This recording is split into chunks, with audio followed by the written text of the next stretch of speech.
This is the 5th week of Lent. It is 1 week before we enter Holy Week, and so it's ending our Lenten journey. Today I would like to speak about 2 aspects of Lent.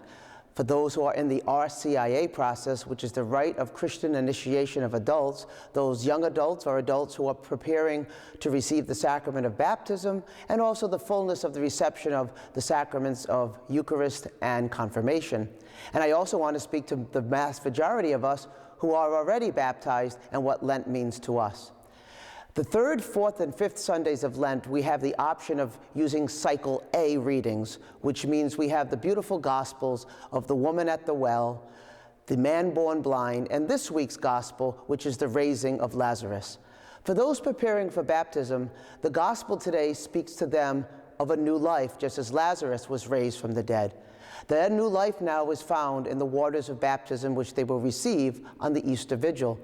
For the last 3 weeks, they have been receiving what is called the scrutiny. This is a prayer done right after the homily in which the elect, which are those preparing for baptism, are prayed over by the congregation that they turn away from their old life of sin into a new life of hope, of love, and of grace by being baptized into the waters of baptism through the power of Jesus Christ and the Holy Spirit.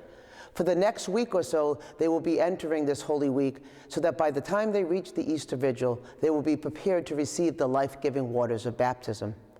For those of us who are already baptized, we see Lent as that time to reflect upon what it means to live out our baptismal commitment. Now, if you're like me, you made choices at the beginning of Lent on Ash Wednesday where we were called to turn away from sin and to be faithful to the gospel. And chances are you probably have stumbled a time or two in keeping your Lenten observance.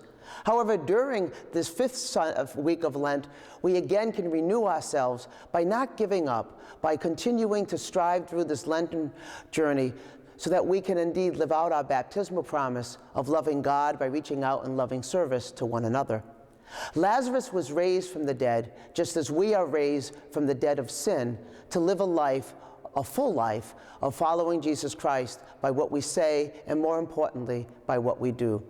As we prepare to enter into our week we call Holy, as we finish our Lenten journey, may we utilize this last week as a time to truly turn away from sin and be faithful to the gospel message by what we say, and especially by how we choose to live.